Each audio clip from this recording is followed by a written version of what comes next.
Hello प्यारे विद्यार्थियों, नमस्कार। आप सभी का फ्यूचर कोचिंग क्लासेस के इस यूट्यूब चैनल पर पुनः स्वागत है।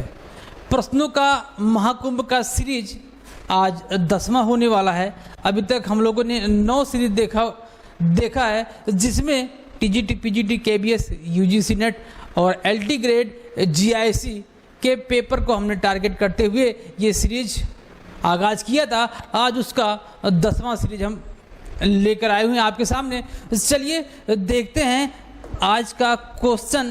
पहला क्वेश्चन क्या है, कह रहा है कि आग से, क्वेश्चन आप लोग को दिख रहा होगा, कह रहा है कि आग से 5,000 रुपये का स्टॉक नष्ट हो गया, मतलब जल गया, ठीक है, और 3,000 रुपये का बीमा दावा स्वीकार हो। ये ध्यान रखिएगा, क्या कह रहा है कि आग से 5,000 रुपये का माल जलकर नष्ट हो गया, जिसमें से 3,000 रुपये का बीमा दावा स्वीकार किया गया। तो जो 2,000 रुपये बच रहा है, 5,000 रुपये का नष्ट हुआ था, 3,000 का बीमा दावा स्वीकार हो गया, बचा कितना, 2,000 का शेष डेबिट किया जाएगा। ये पूछ रहा है आपसे, जो 2,000 रुपये का शेष बचा हुआ है वो डेबिट किया जाएगा किसमें, आपसे क्वेश्चन ये पूछ रहा है। चलिए देखिए डेबिट किसमें किया जाता है, इसको देखते हैं हम। भाई आपका जो माल नष्ट हुआ जलकर, वो तो लॉस हो जाएगा, ये परचेज में से, स्टॉक में से कम हो जाएगा।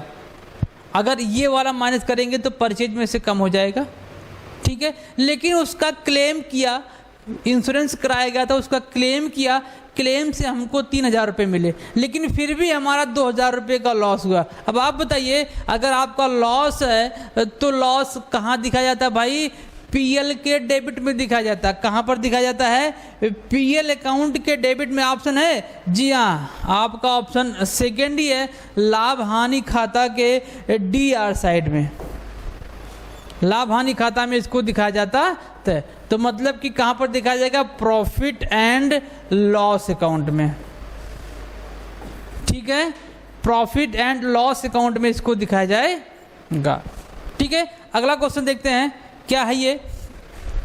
अगला क्वेश्चन कह रहा है कि पुराना फर्नीचर क्रय किया गया, एक फर्नीचर क्रय किया गया, उसकी मरम्मत पर 8,000 रुपये व्यय किए गए। यह रकम डेबिट किया जाएगा, कहाँ पर डेबिट किया जाएगा। अब आपको बताना यह है कि यह रकम डेबिट, देखिए क्वेश्चन आपके यूपी पीसीएस 2010 में क्वेश्चन पूछा गया था, ठीक है। कौन सा, 8,000 रुपये का मरम्मत कराया गया, ये पूछ रहा था। जो ये अमाउंट है 8,000 रुपये को कहाँ डेबिट करेंगे, कहाँ डेबिट करेंगे। अगर आप कहाँ डेबिट कर रहे हैं, मरम्मत खाते में डेबिट कर रहे हैं, तो इसका मतलब ये गलत है।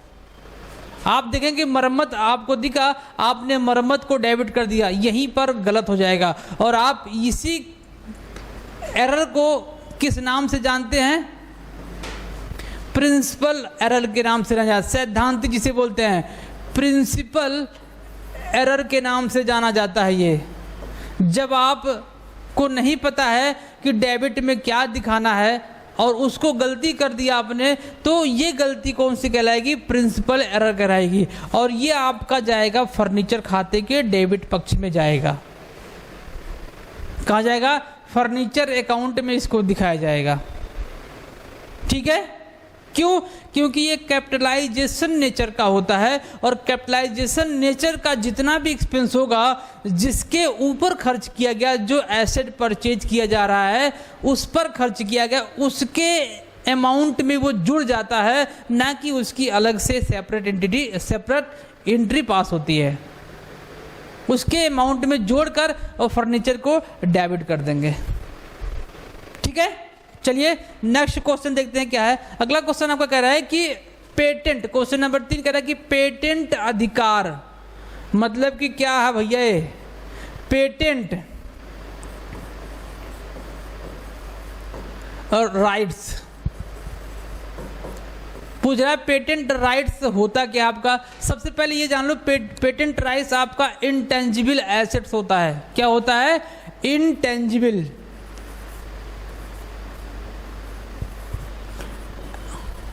और एसेट्स का नाम सुनते ही आपके दिमाग में आना चाहिए कि ये कौन सा अकाउंट होता है। एसेट्स अकाउंट होता है आपका रियल अकाउंट, और रियल अकाउंट के हिंदी बोलते हैं वास्तविक खाता। तो ऑप्शन कौन सा सही हो जाएगा? वास्तविक खाता आपका ऑप्शन सही हो जाएगा। ठीक है। व्यक्तिगत खाता आपको पता है किसी नाम को शामिल किया था, चाहे वो आर्टिफिशियल हो चाहे वो नेचर वाला हो, जितने भी नाम होंगे वो पर्सनल अकाउंट में जाएगा। रियल अकाउंट में जितने भी एसेट्स होते हैं, चाहे वो करंट हो और चाहे वो फिक्स हो, कहाँ पर जाएगा? रियल अकाउंट में। नाम मात्र अकाउंट में आप सबको पता है जितने भी लॉसेस, इनकम एंड प्रॉफिट्स होते हैं, एक्सपेंसेस होते हैं, उसको नॉमिनल अकाउंट में दिखाया जाता है। ओके, चलिए नेक्स्ट क्वेश्चन देखते हैं। कह रहा है कि निम्नलिखित में से किसमें डेबिट शेष होगा। अब आपको ये बताना है कि ये जो आपके 4 ऑप्शन दिए गए हैं, ये 4 ऑप्शन में कौन सा ऐसा ऑप्शन है जिसका बैलेंस डेबिट होता है। सबसे पहले आप ये जान के चलिए कि डेबिट बैलेंस किसका किसका होता है। डेबिट बैलेंस एक्सपेंस का होता है,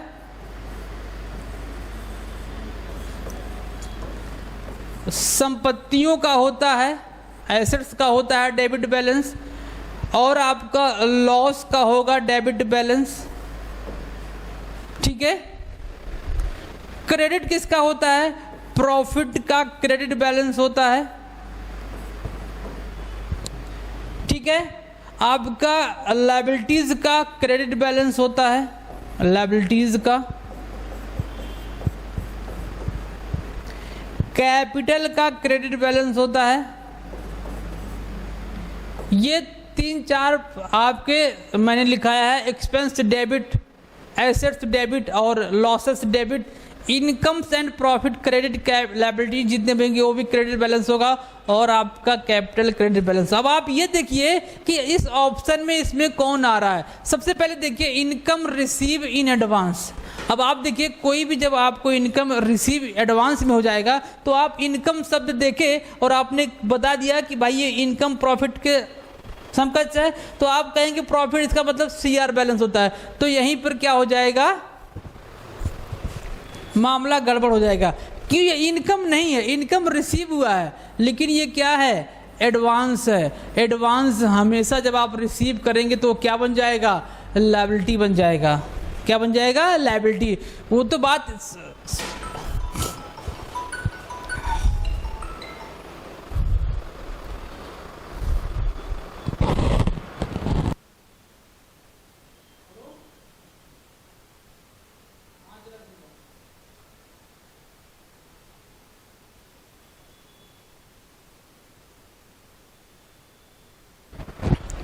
ठीक है। वो क्या बन जाएगा? आपका लायबिलिटी बन जाएगा, और लायबिलिटी का बैलेंस क्या होता है? सीआर होता है। वो पूछ क्या रहा है? ये डेबिट बैलेंस पूछ रहा है। ठीक है। हमको क्या दिखाना है? डेबिट बैलेंस दिखाना है। बैंक लोन, बैंक लोन क्या होता है? बैंक लोन भी आपका दायित्व होता है, और दायित्व का बैलेंस क्या होता है? क्रेडिट होता है। इन दोनों का बैलेंस क्या हो गया? क्रेडिट हो गया। अगला देखते हैं प्रीपेड इंश्योरेंस प्रीमियम। आपको इंश्योरेंस प्रीमियम पेमेंट करना था, आपने एडवांस में पेमेंट कर दिया। जब आप किसी भी प्रीमियम या किसी भी एक्सपेंस को जब एडवांस में पेमेंट कर देते हैं तो वो क्या बन जाता है? आपका एसेट्स बन जाता है। उसको हम क्या मान लेते हैं? संपत्ति मान लेते हैं। और संपत्ति का बैलेंस क्या होता है? डेबिट होता है। इसका मतलब इसका बैलेंस डेबिट होगा, और आंसर आपका तीसरा सही होगा। एक और दिया इसका भी, रिजर्व फॉर डाउटफुल डेट्स को क्या कहेंगे? ये भी हमारा क्या है? लायबिलिटी है, और लायबिलिटीज क्या होते हैं? क्रेडिट होता है। कंफर्म? तो आपका आंसर कौन सा हो जाएगा? तीसरा, प्रीपेड इंश्योरेंस प्रीमियम आपका एसेट्स हो जाएगा, और एसेट्स का जो बैलेंस होता है डेबिट होता है। ठीक। चलिए अगले क्वेश्चन पे चलते हैं। अगला क्वेश्चन क्या है? अगला क्वेश्चन कह रहा है कि यदि 8 लाख रुपए के पूर्ण दत्त, ये क्या है? पूर्ण दत्त अंश को निर्गमित, ये क्या है? निर्गमित है। क्या है ये? निर्गमित है भैया। निर्गमित करके 72 मतलब 7,20,000 की एक मशीन क्रय की जाती है। शेयर कितने का इशू किया जा रहा है? 8 लाख रुपए का। लेकिन वो कितने में इशू किया जा रहा है? 7,20,000 रुपये, मतलब 80,000 रुपये का डिफरेंट है। यही पूछ रहा है कि 80,000 रुपये को डेबिट कहाँ करेंगे? 80,000 रुपये को डेबिट का, अरे भाई हमको देना था कितना? 8 लाख देना था, हमने दिया 7,20,000 रुपये, तो 80,000 रुपये का डिस्काउंट होगा कि नहीं होगा? Discount on issue of share, ये आपका आंसर सही होगा, answer number 4, discount on issue of share. ठीक है, चलिए नेक्स्ट क्वेश्चन पे चलते हैं। नेक्स्ट क्वेश्चन क्या कह रहा है? कह रहा है कि खाता बही एक पुस्तक है। ये भी क्वेश्चन टीजीटी 2021 में आया था।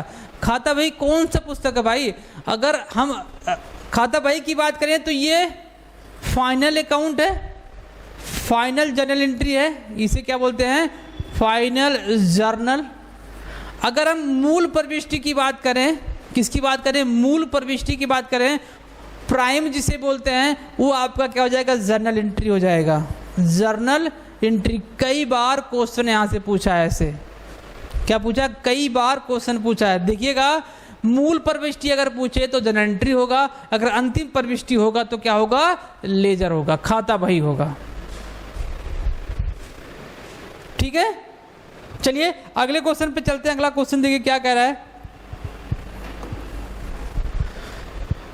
अग्रदाय पद्धति, ये जो कह रहा है कि अग्रदाय पद्धति शब्द का प्रयोग इस संदर्भ में होता है। किस संदर्भ में होता है? आपसे पूछ रहा है कि ये पद्धति है किस संदर्भ में प्रयोग होता है, इसका नाम क्या और हो सकता है? इसका मतलब ये है रोकड़ बही, परचेज बही, no, sales no, cash no. इसका आंसर क्या होगा? खुदरा रोकड़ बही, पेटी कैश बुक। क्या होगा?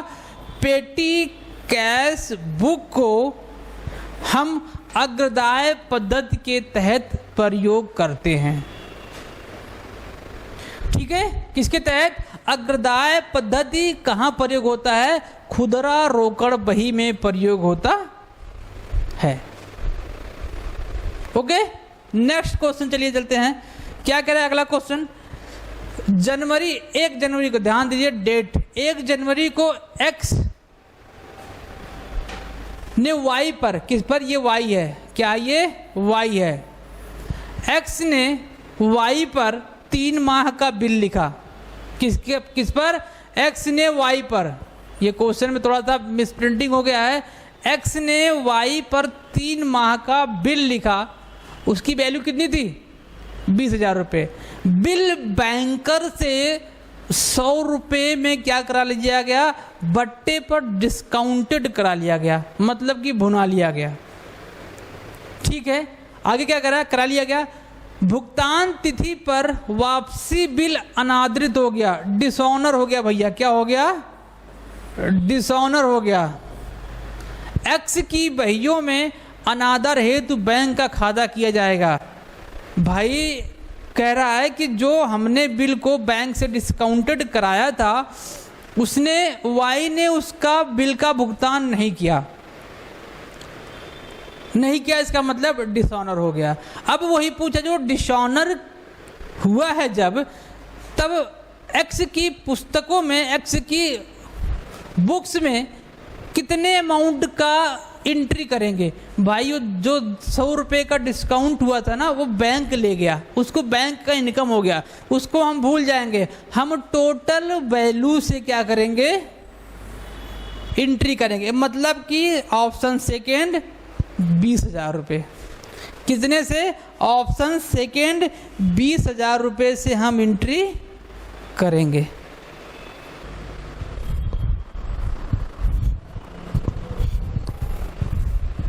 चलिए अगले क्वेश्चन पे चलते हैं। अगला क्वेश्चन क्या कह रहा है? बड़ा ही प्यारा क्वेश्चन है। हमको कह रहा है कि कैलकुलेट द ओपनिंग स्टॉक निकालने के लिए बता रहा है। निकाल लेते हैं। हमको गिवन है, क्लोजिंग स्टॉक दिया गया है, कॉस्ट ऑफ गुड सोल्ड दिया गया है, ग्रॉस प्रॉफिट दिया गया है, परचेज दिया गया है। ठीक है, तो अगर हमको कॉस्ट ऑफ गुड सोल्ड पता है, ग्रॉस प्रॉफिट पता है और क्या क्या पता है, क्लोजिंग स्टॉक पता है, परचेज पता है, तो हम ओपनिंग स्टॉक निकाल सकते हैं। कैसे देखिएगा, COGS आपका बराबर होता है, मतलब cost of good sold equal to होता है opening stock plus purchase minus closing stock, ठीक है। तो COGS आपकी वैल्यू कितनी दी है, 75,000 रुपये दिया गया है। ओपनिंग स्टॉक नहीं दिया गया, तो ओपनिंग स्टॉक लिख लेते हैं OS, ठीक है। आपका प्लस परचेज देखो कितना दिया, परचेज आपका 82,000 दिया गया है, एंड माइनस क्लोजिंग स्टॉक आपका दिया गया है, कहाँ पे है, सॉरी क्लोजिंग स्टॉक, हाँ क्लोजिंग स्टॉक आपका दिया गया कितना, 53,400, ठीक है। ओपनिंग स्टॉक को अपने स्थान पर रहने दो और 75,000 को भी अपने स्थान पर रहने दो, दोनों को बस हमने उल्टा कर दिया। अगर हम इसको लेके आएंगे तो ये माइनस है तो क्या हो जाएगा, प्लस हो जाएगा 53,400, और ये प्लस है तो क्या हो जाएगा, माइनस हो जाएगा 82,000, क्या हो जाएगा 82,000 रुपये। इसको सॉल्व कर लेते हैं, इन दोनों को जोड़ेंगे घटाएंगे तो 75,50 हो जाएगा आपका, एक 75,000 50,000 हो जाएगा, एक 25 28 400। इसको सॉल्व करेंगे तो लगभग बन जाएगा 28,400 82,000 कटा देंगे 82, 46,400 कितना बनेगा, 46,400। ऑप्शन में देखते हैं जी, बिल्कुल 46,400 आपका ऑप्शन सही हो जाएगा, ठीक है। नेक्स्ट क्वेश्चन पे चलते हैं। अगला क्वेश्चन कह रहा है कि यदि पूंजी 1 जनवरी को कितना है, 19,400 है, और 31 दिसंबर को कितना है, 21,500 है, और आपका आहरण दिया गया है 4,300, तो निकालना ये प्रॉफिट एंड लॉस क्या होगा। जब इस टाइप का क्वेश्चन होगा तो हम उल्टा चलेंगे। जब हम कैपिटल बैलेंस शीट में दिखाते हैं, कैपिटल में क्या करते हैं, प्रॉफिट जो जोड़ते हैं और ड्राइंग को घटाते हैं, उल्टा चलेंगे। जो लास्ट वाली वैल्यू होगी, कैपिटल का जो लास्ट वाला वैल्यू कितना दिया है, क्लोजिंग वाला कितना है, 21,500। 21,500 हम क्या करते थे, आहरण को घटाते थे, यहाँ पर क्या करेंगे, ऐड करेंगे ड्राइंग को, कितना दिया गया है 43,000, जोड़ देंगे तो कितना हो जाएगा, 008 हो जाएगा, एंड 4 5 हो जाएगा, एंड 2 25,800, और जो ओपनिंग वाली वैल्यू होगी इसको क्या कर देंगे, माइनस कर देंगे, आपका निकल जाएगा 19,400। यहाँ 400 हो जाएगा, 25 में से 19 के 6, आपका प्रॉफिट आ जाएगा। ये कितना है, 6400 प्रॉफिट, यानी ऑप्शन नंबर सी सही होने वाला। अगला क्वेश्चन चलते हैं। अगला क्वेश्चन देखिए क्या कर रहा है, यदि लागत कितना है 48,000 है, और बिक्री मूल्य पर कितना है 20% दिया है, तो क्या अगर प्रॉफिट निकालना, मैंने पिछले क्लास में आपको बताया था, लागत अगर दिया गया है और किस पर है, बिक्री पर लाभ है, तो क्या हो जाता है, माइनस हो जाता है, घटा दो, यहाँ से इसको काट दो 4 और 12 चौक 48, कितना जाएगा 12 चौक 48, ऑप्शन नंबर ए सही है इसका, ठीक है। नेक्स्ट क्वेश्चन पे चलते हैं। क्या कह रहा है कि यदि बेचे गए माल का लागत मतलब COGS कितना है, 1,20,000 रुपये, सकल हानि बिक्री का कितना है, देखिए सेम क्वेश्चन लगभग है, कितना है 25% है, तो विक्रय मूल्य ज्ञात कर, यहाँ पर मूल्य ज्ञात करना है। कॉस्ट कितना दिया गया है 1,20,000 रुपये। अब यहाँ पर इसको जोड़ना है, क्या करेंगे, यहाँ पर इसको 100 करेंगे और 125 कर देंगे, इसको काटेंगे 4, इसको काटेंगे 5, अब इसको काट देंगे 24,000 लगभग आ जाएगा, और 24,000 को गुणा कर देंगे तो 96,000 आ जाएगा। ऑप्शन नंबर 2 सही है, ठीक है। अगले क्वेश्चन पे चलते हैं। अगला क्वेश्चन कह रहा है कि यदि लाभ लागत का कितना परसेंट है, 25% लागत का दे रहा है, यहाँ इसका मतलब माइनस हो जाएगा, और विक्रय मूल्य कितना है 5,000 है, तो धनराशि क्या होगी, किसकी, लाभ की धनराशि क्या होगी, चलो निकाल लेते हैं। 5,000 रुपये है, कॉस्ट पर इसका मतलब क्या हो जाएगा, प्लस हो जाएगा ना जी, प्लस हो जाएगा 25 125, इसको काट दो 25 25 100 ये हो जाएगा, और इसको काट दो कितना 1,000, ऑप्शन नंबर 3 सही है, ठीक है। अगले क्वेश्चन पे चलते हैं। अगला क्वेश्चन कह रहा है कि किसी ऋण के डूबत हो जाने की दशा में राशि क्रेडिट की जाती है, कहाँ पे क्रेडिट की जाएगी भैया, कहाँ पर क्रेडिट की जाएगी, किसके, राशि डूब गया है ना, अगर डूब गया है तो पीएल के डेबिट में होना चाहिए था, लेकिन ये क्या पूछ रहा है, क्रेडिट। इसका मतलब डेटर में जाएगा। ये कहाँ जाएगा, डेटर ही तो डूब रहे हैं। डेटर का बैलेंस डेबिट होता है, और डेटर अगर पैसा नहीं देगा तो उसका बैलेंस क्या हो जाएगा, क्रेडिट हो जाएगा। तो ये ऑप्शन नंबर 2 सही हो जाएगा, इसके क्रेडिट में जाएगा। ठीक है, अगले क्वेश्चन पे चलते हैं। अगला क्वेश्चन कह रहा है कि एक मोटर कार जो 20,000 रुपये में खरीदी गई थी का पुस्तक मूल्य कितना है, 12,000 रुपये 25,000 रुपये में बेच दिया गया। भाई अगर कोई सामान 12,000 रुपये का है और उसको 25,000 रुपये में बेच दिया जाएगा तो प्रॉफिट होगा ना, कितने का, 13,000 रुपये क्या हो जाएगा, प्रॉफिट हो जाएगा। हम कार जब खरीदे थे, मोटर कार जब खरीदा गया तो उसकी वैल्यू तब कितनी थी, 20,000 रुपये, लेकिन उसका बुक वैल्यू प्रेजेंट में कितना दिया है, 12,000 रुपये। तो उसको देखा जाएगा तो 13,000 रुपये आंसर 3 क्या हो जाएगा, प्रॉफिट हो जाएगा।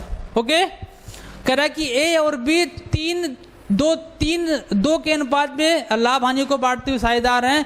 फर्म में लाभ हानियों को बांटने के लिए किसको शामिल कर रहे हैं, नाम नहीं दिया, गलत हो गया क्या, एक्स आ रहा है।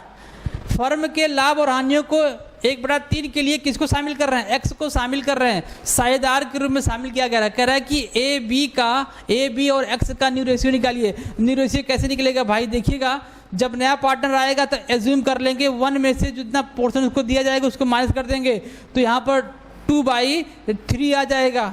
क्या जाएगा, 2/3। तो ए का देखिए, ए का कितना है, 3/5 है, और इसका 2/3, दोनों को सॉल्व कर लो, 6/15 आ जाएगा। और बी का देख लो, बी का 2/5 इंटू 2/3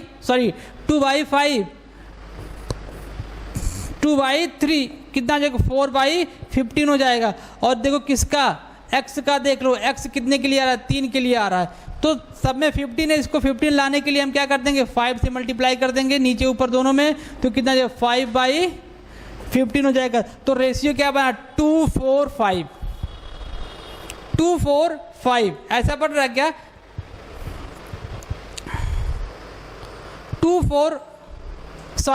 ये देखो यहाँ बन रहा है 6:4:5 ये आपका रेशियो बन जाए। यहाँ से थोड़ा सा मिस्टेक हो गया पढ़ने में, यहाँ से रेशियो बना है 6, 4 and 5, ये रेशियो बना, तो रेशियो आपका कौन हो जाएगा, 4 सही हो जाएगा। ठीक है, आगे देखिए अगला क्वेश्चन क्या कह रहा है, कह रहा है कि किसी अनुबंध के अभाव में साझेदारी फर्म से उत्पन्न होने वाले लाभ को साझेदारों में बांटा जाएगा। साझेदारों के पूंजी में किस अनुपात में पूंजी खाते में जमा किया जाएगा। भाई अगर कोई ऐसा क्या हो, डीड ना हो, तो उसको बराबर रेशियो में बांटा जाता है। किस में बांटा जाता है, बराबर रेशियो में बांटा जाता है। जब कोई उस पार्टनरशिप फर्म में डीड ना हुआ हो, एग्रीमेंट ना हुआ, तो उसको किसमें, एग्रीमेंट को कैसे, उसके बराबर अनुपात में बांटा जाएगा। चलिए नेक्स्ट क्वेश्चन पे चलते हैं। अगला क्वेश्चन कह रहा है कि एक नए साझेदार के प्रवेश के बाद सभी साझेदार भैया ये, ठीक है, सरदार लिखा है, साझेदारों की पूंजी होनी चाहिए। भाई कह रहा है कि जब नया साझेदार प्रवेश करेगा तो कह रहा है कि पूंजी कितनी होनी चाहिए, पूंजी नए लाभ अनुपात नहीं होना चाहिए, बिल्कुल नहीं होना चाहिए, पुराने नहीं, समान बिल्कुल में, जो उनमें क्या हुआ हो, एग्रीमेंट हुआ हो, जो आपस में सब लोग सहमति प्रदान किए हो कि हाँ इसकी पूंजी उतनी, उसकी पूंजी उतनी होनी चाहिए, तो उसी के अकॉर्डिंग उसका पूंजी होना चाहिए। ठीक है, चलिए अगले क्वेश्चन पे चलते हैं, सेकंड लास्ट क्वेश्चन आज का। कह रहा है कि ए एंड बी एक फर्म में साझेदार हैं तथा लाभ हानि को 3:2 के अनुपात में विभाजित करते हैं। सी एक नए साझेदार के रूप में प्रवेश करता है और कितना गुडविल लेके आता है, 6,000 रुपये गुडविल लेके आता है। कितना, 6,000 रुपये गुडविल लेके आता है। और कह रहा है कि यहाँ ए और बी के मध्य ख्याति का बंटवारा कितना कितना होगा यदि नया रेशियो कितना हो, 5:3:2 का हो। तो सेक्रीफाइस रेशियो निकालेंगे पहले। Sacrifice ratio A equal to new ratio, old ratio कितना भैया, 3/5 है, माइनस कर देंगे 5/5 तो 10, सॉल्व कर सके 10 एलसीएम लेके सॉल्व कर सकते हैं हम। ये हो जाएगा 6 - 5 मतलब 110 का हो जाएगा। बी का देख लेते हैं, 2/5 का 3/10, सेम इसका भी वही आ जाएगा 110 का। तो मतलब इक्वल का मतलब 6000 है तो 2 में बांटेंगे तो 3,000 आपका यहाँ पर आंसर आ जाएगा। ठीक है, अगला क्वेश्चन देखते हैं। लास्ट क्वेश्चन, आर एवं यस साझेदार हैं जो 5-3 के रेशियो में अपने प्रॉफिट एंड लॉस को शेयर करते हैं। टी को प्रवेश दिया जा रहा है जिसको आर अपने हिस्से से कितना देगा 1/4 और यस अपने हिस्से से 2/5 देगा। तो आर और टी एस का क्या होगा, न्यू रेशियो। चलिए इसको सॉल्व करते हैं। पहले क्या करेंगे, ए से इंटू करा देंगे। ए का रेशियो कितना 5/8 का है, कितना दे रहे हैं 1/4 दे रहे हैं तो 5 डिवाइडेड बाई 8 चौक 32 हो जाएगा। बी का देख लेते हैं, बी कितना दे रहे हैं 3/8 इंटू 5 दे रहे हैं तो ये हो जाएगा 6/8 पंचे 40 हो जाएगा। ठीक है, अब यहाँ से इसको माइनस कर दें। जी बिल्कुल कर देते हैं। ए में से माइनस करेंगे, ए की वैल्यू 5/8 माइनस 5/32 है। इसको सॉल्व करेंगे। अभी बी को देखते हैं, बी कितना है 3/8 को कितना दे रहे हैं 6 माइनस ये है -6/40 और टी का देख लो भैया, टी का जो पा रहे हैं 5/32 प्लस कितना 6/40। ठीक है, इसको सॉल्व करते हैं। इसको सॉल्व करेंगे तो ये कितना हो जाएगा, अगर हम 32 लेते हैं यहाँ पर एलसीएम तो 32 अगर लेंगे तो 8 चौक 32 5 चौक 20, ये हो जाएगा आपका 15 डिवाइडेड बाई 32 हो जाएगा। इसको अगर सॉल्व करें तो हम 40 अगर लेते हैं तो 40 8 पंचे 40 5 ये 15 तो यहाँ से आपका आ जाएगा कितना 6, ये होगा 6 तो आपका आ जाएगा 9/40 आ जाएगा। एंड अगर इसको सॉल्व करेंगे तो इसका लेंगे एलसीएम कितना 160 लेंगे, कितनी बार जाएगा 5 यही 15 5 बार जाएगा 5 बार तो 5 बार ये पंचम 25 हो जाएगा। ये कितना हो जाएगा पंचम 25 हो जाएगा और प्लस करेंगे तो कितना हो जाएगा ये 4 चौक 16 4 बार ये आपका 20 हो जाएगा। कितना हो जाएगा 6 चौके 24 हो जाएगा। ये 6 चौके 24 तो ये आपका हो जाएगा 49/160 49/160। अगर हम इसको बराबर करेंगे सबका तो ये कितनी बार जाएगा 32 बार 5 बार जाएगा तो 15 25 75 हो जाएगा। ये कितना 75 हो जाएगा। ये कितनी बार 4 बार जाएगा 9 25 45 हो जाएगा। और ये कितनी बार आपका 49 है ये है तो 75 45 49 75 45 49 कहीं दिया है नहीं, सॉरी ये आपका 4 बार जाएगा तो ये 36 हो जाएगा। कितना हो जाएगा तो 36 हो जाएगा। 75 36 49 75 36 49 ऑप्शन बी आपका सही हो जाएगा। ठीक है, तो ये क्या था आपका आज का श्रृंखला था जिसमें हमने देखा बहुत इंपॉर्टेंट 20 क्वेश्चन आपके पेपर के लिए काफ़ी ज़्यादा इंपॉर्टेंट है। चलिए मिलते हैं आपसे अगले वीडियो में, तब तक के लिए हमारे साथ बने रहिएगा और चैनल पर नए हैं चैनल को सब्सक्राइब जरूर करिएगा, वीडियो को लाइक और अपने दोस्तों के पास शेयर जरूर करिएगा। मिलते हैं आपसे अगले वीडियो में, तब तक के लिए जय हिंद।